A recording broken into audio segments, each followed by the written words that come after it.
నమస్తే రమగారు. నమస్తే జయ. అందరికీ తెలిసిన విషయమే, కానీ ఇంకొకసారి నాగారాధన భారతదేశంలో అతి పురాతనమైన సంప్రదాయం. నాగులు, గరుడులు, తర్వాత పన్నగులు, ఇట్లా వేరు జాతులు ఉన్నాయని చెప్పుకుంటారు. మనకు పురాణాల్లో చెప్పబడుతుంది. కొంచెం భయంతో కూడిన భక్తి ఉంటుంది కదా రమగారు. సర్పాలంటే భయం. అవి ఎప్పుడు తిరగబడతాయో తెలియదు, కోపగించుకుంటాయి తొందరగా, తప్పు చేసే ఏదైనా అవుతుందేమో అలాంటి భయాలు ఎక్కువ ఉంటాయి. సర్ప సంబంధమైన భయాలు, అనుమానాలు ఎక్కువ ఉంటాయి.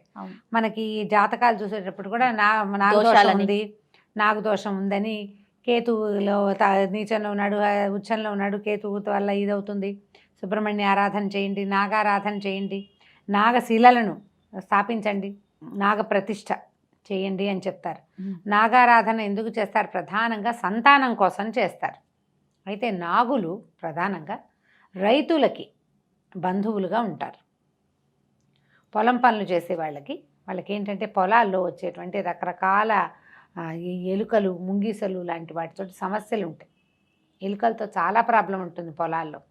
అలాంటప్పుడు ఏం చేస్తారంటే ఆ ఎలుకలకి శత్రువైనటువంటి, ఎలుకల్ని ఆహారంగా భుజించగలిగేటువంటి పాములని ఆరాధించటం. అవును, సంవత్సరంలో ఒక్కరోజు. ఇదే కాకుండా మనం సుబ్బరాయి షష్ఠి ఒకటి చేసుకుంటాం, సుబ్రహ్మణ్య ఆరాధన, అది నాగారాధన. తర్వాత నాగ పంచమి శ్రావణంలో ఒకసారి చేస్తాం. సంవత్సరంలో 3 సార్లు చేస్తాం. ఒక్కసారైనా పాములకు పెట్టాలని భావిస్తారు. పాముకి పాలు పోయటం. సర్పం నిజంగా పాలు తాగుతుందో లేదో మనకు తెలియదు. రోజు పాలు పోస్తే పాములు తాగుతాయన్నమాట కూడా మనకు తెలియదు. కథల్లో వింటూ ఉంటాం, సినిమాలో కూడా చూస్తాం. పాలు పోస్తుంటే పాము తాగేసేయటం, పళ్ళెల్లో పెడితే పాలు తాగి వెళ్ళిపోయింది అని. అవైతే సైంటిఫిక్గా ఏమీ ప్రూవ్ అయినవే కాదు.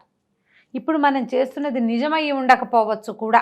మన నమ్మకం. ఒక జాతి మనుషులు ఉండేవాళ్ళు, నాగజాతి వాళ్ళు, ఇలాంటి పొలాల రక్షణ అది చేసేవాళ్ళు. ఈ సంతానం కలగని వాళ్ళకి వాళ్ళు ఏదైనా చేసేవాళ్ళేమో బహుశా, అలాంటిది ఏదైనా ఉండుంటుంది. కాకపోతే ఈ కొన్ని వేల సంవత్సరాల నుంచి ఈ సాంప్రదాయం నాగారాధన, సర్పారాధన మనకు ఉండిపోయింది, వచ్చేసింది.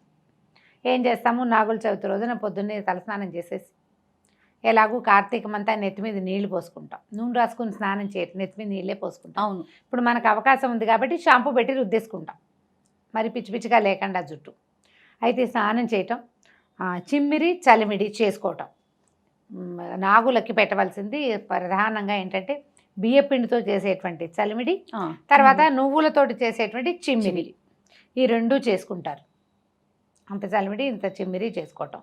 కాసిన అరటిపళ్ళు తీసుకుంటారు, కాసిన పాలు పట్టుకెళ్తారు. కొంతమంది పుట్ట దగ్గర, అంటే ఇది పాలు పోయటం అనగానే సర్పాలు ఎక్కడ ఉంటాయి? సహజంగా పుట్టల్లో ఉంటాయి. పుట్టలో పాలు పోయటం అనేదే విధానంగా మనకు కనపడుతుంది. ఆ పుట్టలు లేవు సమీపంలో. దేవాలయాల్లో ఉన్నటువంటి నాగప్రతిష్టల దగ్గర పాలు పోయటం కూడా కనిపిస్తుంది. ఇళ్లలోనే పుట్టను చేసుకుని పుట్టలో పాలు పోసే విధానం ఇంకొన్ని చోట్ల కనిపిస్తుంది. ఏది కుదిరితే అది. మన ఇళ్లలో ఏ సాంప్రదాయం ఉంటే ఆ సాంప్రదాయం. మనకు అలవాటు లేదు, ఇప్పుడు కొత్తగా చేయాలనుకుంటుంటే ముందుగా ఇంట్లో పెద్దవాళ్ళ దగ్గర పర్మిషన్ తీసుకోండి. ఓకే, చేసుకోనా అని. ఎవరైనా చుట్టుపక్కల వాళ్ళు చేస్తున్నారు, మీకు కూడా అదేదో చేయాలని ఉంది, పెద్దవాళ్ళు, భర్త, అత్తగారు, వీళ్ళు ఒప్పుకుంటే మీ ఇళ్లలో లేని కొత్త సాంప్రదాయానికి తెర తీయద్దు. ఒప్పుకుంటే వెళ్ళండి. ఈజీ ఏంటంటే మనం దేవాలయానికి వెళ్ళి ఆ నాగులు అవి ఉంటాయి కదా, నాగప్రతిష్టలు, అక్కడ పాలు పోసుకోవచ్చు. అంత పెద్ద తప్పేం లేదు, ఆ పని చేయొచ్చు. పుట్టలో పాలు పోయటం అనేది సంప్రదాయబద్ధంగా కొన్ని ఇళ్లలో వస్తుంది, ఆచారం, ఆనుచానంగా వచ్చేవే అవి. అయితే ఈ పట్టుకెళ్ళిన చిమ్మిది, చలిమిడి 2 పట్టుకెళ్తాం. అరటిపళ్ళు, కొంచెం బియ్యపిండి కూడా పట్టుకెళ్తాం. ఏం చేస్తారంటే పాలతోటి ఈ చలిమిడి చేత్తో తీసుకోవడం, అది నలుపుతూ ఈ పాలతోటి దాన్ని పోస్తారు లోపలికి. చిమ్మిరినంతే, చలిమిడినంతే. అరటిపళ్ళు కూడా వేస్తారు, బియ్యపిండి కూడా వేస్తారు. నూకలు పోస్తాం, రూకలు ఇస్తావా, నూకలు వేస్తాం, రూకలు ఇస్తావా, పాలు పోస్తాం, పాపడిని ఇస్తావా అని ఇట్లా ఒక పాటలాగా చదువుతారు. నాగుల చవితికి మాత్రమే ఈ నాగేంద్రుడికి పుట్ట నిండా పాలు పోసే తండ్రి అని పాట ఒకటి వినపడుతుంటుంది. ఎందుకంటే ఇది ఎందుకు చేసేవాళ్ళు? పూర్వకాలం అంతా మనకి ఎలా ఉండేవి ఊళ్ళు, ఇప్పట్లాగా ఇన్ని ఇళ్ళు వాకిళ్ళు ఎక్కడున్నాయి? పుట్టలు పెరిగిపోయేవి, చీమలు పుట్టలు పెట్టేవి, సర్పాలు అందులో ఉండేవి. ఈ పిల్ల పాప తిరిగేవాళ్ళు. పల్లెటూర్లు, చిన్న చిన్న ఊళ్ళు, చిట్టడవులు, కారడవులు, వాటి మధ్యలో కొన్ని జనావాసాలు ఉండేవి. వీళ్ళు రాత్రి పగలు ఎక్కడికైనా తిరిగేటప్పుడు ఆ పాముకి కనుక పాలు పోయకపోతే ఆ పాము అటు వచ్చిన వాడిని గుర్తించక కాటేస్తుందని. అట్లా ఎట్లా గుర్తిస్తుంది అండి? నువ్వు సైంటిఫిక్ రీజన్లు తీస్తే చెప్పలేకపోతాం, అంతే. అలా ఉండేది సాంప్రదాయం. అదేనండి. పాటలు కూడా అంతే. నీ పుట్టదరికి పాపలు వచ్చేరు, పిల్లలకి పాపుణ్యాలు తెలియవు, వాళ్ళని ఏం కాటేయద్దు, చేయి మాకు అని. ఏం చెయ్యొద్దు అని చెప్పేసి దివ్యసుందర నాగుడు అని నాగుడు ఎంత అత్యద్భుతమైన స్వరూపం కలిగిన వాడు అని అట్లా పూజించి ఆయనని ప్రసన్నం చేసుకునేవాళ్ళు. నాగేంద్రుడిని ప్రసన్నం చేసుకుంటే నాగజాతి అంతా మనకి సహాయకారిగా ఉంటుంది. పొలాలప్పుడు వ్యవసాయాలప్పుడు సహాయకారులుగా ఉంటారు, ఎలుకల్ని తినేస్తాయి పాములు. అందుకని అదొకటి. ఇదివరకు ఏం చేసేవాళ్ళంటే పూర్వం ఒక రైతు నాగలతో దున్నేటప్పుడు ఒక పుట్టంతా దున్నేసేట. పాము ఎక్కడో షికారు వెళ్ళింది, గుడ్డులు లోపల ఉన్నటువంటి గుడ్లు చితిపోయి కొన్ని పిల్లలైన పిల్ల పాములన్నీ మరణించినాయి ఆ తవ్వకాలంలో. దాంతో సర్పానికి విపరీతమైన కోపం వచ్చిందంటే విషం జిమ్మింది, ఈయన కళ్ళు పోయినాయట రైతుకి. పూర్వం చెప్తారు ఈ కథ. అందుకని ఈ నాగలు దున్నే వాళ్ళు కూడా చవితి నాడు నాగలు పట్టుకోరు, నాగలు చేయకూడదు అంటారు. తర్వాత సాయంకాలం అయ్యాక ఇంకా భోజనం చెయ్యరు. పగలు భోజనం చేసి రాత్రి ఉపవాసం ఉండటం ఒక విధానంగా కనిపిస్తుంది. సాయంకాలం 6 అయ్యేసరికల్లా అంటే సూర్యాస్తమయం అవ్వగానే పాము పడుకుంటుంది, శబ్దం చేయకూడదని ఏమీ తినకూడదు అనుకుంటారు. పొద్దున్న చిమిరి చలిమిడి ఇవి నైవేద్యం పెట్టారు కదా, వాటితోటే రోజంతా ఉండి మర్నాడు పొద్దున ఉపవాస విరమణ చేసే విధానం కూడా కనిపిస్తుంది. మన విధానాన్ని బట్టి, ఇళ్లల్లో ఉన్నదాన్ని బట్టి. లేదా సాధారణ నియమం ఏంటంటే కూరలు తరగరు. ఇప్పుడు కూర తరిగేటప్పుడు తరిగిన కూర తినకూడదు. కూర తరిగేటప్పుడు అందులో ఏదైనా పురుగు లాంటిది కత్తితో తరిగిని తినకూడదని వింటాం. కత్తితో తరిగిన తినకూడదు, పెట్టకూడదు, వండకూడదు, తరగకూడదు. అంతే. అసలు తరగకూడదు అంటే దాని జోలికి పోము.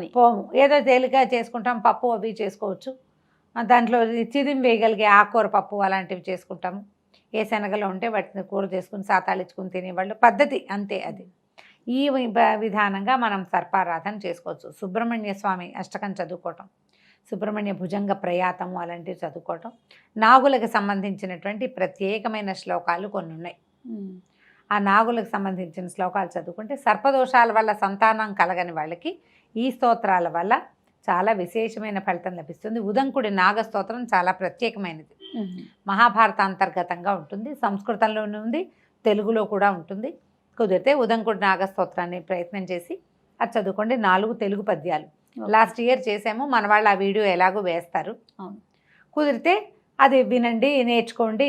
మీరంతటా మీరే ప్రయత్నం చేసి చేసుకోవచ్చు.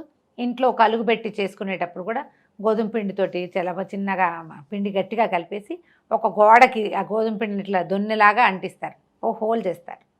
ఇందులో పాలు పోసుకుంటాం. ఆ లోపల ఏం చేస్తామంటే పాము పడగ, చిన్న వెండి పడగలు పెట్టుకుంటాం. లేదా గోధుమ పిండితోటే చిన్నగా పాము స్వరూపంలాగా చేసి 3 చుట్టలు చుట్టి ఇట్లా ఉన్నట్టుగా చేసుకోవాలి. గోధుమ పిండి పాములు చేస్తారు, పిల్లలు కూడా చేస్తారు. ఆ పామును పెట్టడం, దాని మీద ఈ పుట్ట కలుగుని ఏర్పరచుకోవటం, పాలు పోసుకోవటం. పళ్ళెల్లో కూడా కలుగుని ఏర్పరిచి పోసుకోవచ్చు. పళ్ళెల్లో ఇట్లా పెట్టడం, దానికి హోల్ లాగా చేయటం, ఆ లోపల పడగని అమర్చుకొని పాలు పోసుకోవచ్చు. ఈ విధానాలు లేవంటే చిన్న సర్పపు పడగ ఉంటే కనుక దొరుకుతాయి, వెండి ప్రతిమలు కూడా దొరుకుతాయి. అది ఒక పళ్ళెంలో, ఒక వెండి పళ్ళెంలోనో స్టీల్ పళ్ళెంలోనో పెట్టి దాని మీద ఈ స్తోత్రం చదువుకుంటూ పాలు పోసుకుని మనం చేసినటువంటి చెమ్మిరి, చలివిడి, అరటిపళ్ళు వీటిని నివేదన చేయొచ్చు. కొన్ని చోట్ల దీపారాధన చేసే నియమం ఉండదు. మాకు నాగులు చదువుతున్నాడు దీపం పెట్టరు, దీపారాధన చేయరు. పుట్ట దగ్గర కూడా దీపాలు అవి పెట్టరు వీళ్ళు, ఒటిగా పాలు పోసుకుంటారు. ఇవి ఒకరోజు నో దీపారాధన. అయితే కొంతమంది ఏం చేస్తారు, దీపారాధన చేసి తర్వాత టపాసులు కూడా కాలుస్తారు పుట్ట దగ్గర. అవునండి, కాలుస్తారు. పుట్ట దగ్గర టపాసులు కాల్చే విధానం కూడా ఉంటుంది. ఎవరి పద్ధతిని బట్టి వాళ్ళు చేసుకోవచ్చు. పుట్ట చుట్టూ తిరిగి ఆ పుట్టమన్ను కూడా మనం, ఆ పుట్టమన్ను ప్రధానమైనది ఏంటంటే ఈ పుట్టమన్ను పుట్ట బంగారం అని చెప్తారు.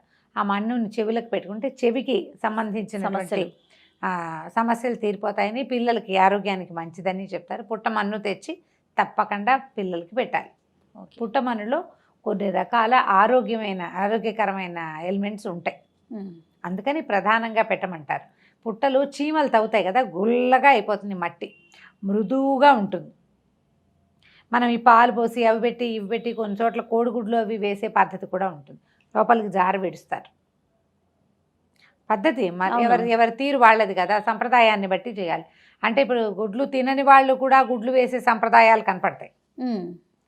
తినేవాళ్లే వేస్తారని అనుకోవడానికి వీల్లేదు, తినని కమ్యూనిటీస్ వాళ్ళు కూడా వేస్తారు, దీపాలు పెట్టుకుంటారు. ఇంట్లో కూడా దీపం పెట్టకూడదనే నియమం కొన్ని కుటుంబాల్లో ఉంటుంది. కుటుంబాచారాన్ని పాటించండి. ఇలాంటి పర్వదినాలు జరుపుకునేటప్పుడు తప్పకుండా పెద్దవాళ్ళని ఒకసారి సంప్రదించి మనం ఏముంది, మనం ఏం చేయాలి అనేది చేసుకుంటే చక్కగా సజావుగా అవుతుంది. ఏదైనా పొరపాటు చేసామన్న భయం ఉండదు. అలా చేసాం ఇలా అవుతుందేమో అన్న టెన్షన్ ఉండదు కదా. కాబట్టి కంగారు లేకుండా ఎవరినైనా కనుక్కొని చక్కగా సాకల్యంగా నాగుల చవితిని జరుపుకోండి. నాగుల చవితిని జరిపిన వాళ్ళకి సంతానం కలుగుతుంది ఒకటి. రెండోది సంతానం ఉన్న వాళ్ళకి పిల్లలు ఆరోగ్యంగా ఎదుగుతారు. నాగారాధన ముందు కాలం నుంచి ఉన్నదే, మీకు అవకాశాన్ని బట్టి చేసుకోవటమే. తప్పకుండా రమ్మగారు. నమస్తే. నమస్తే జయ.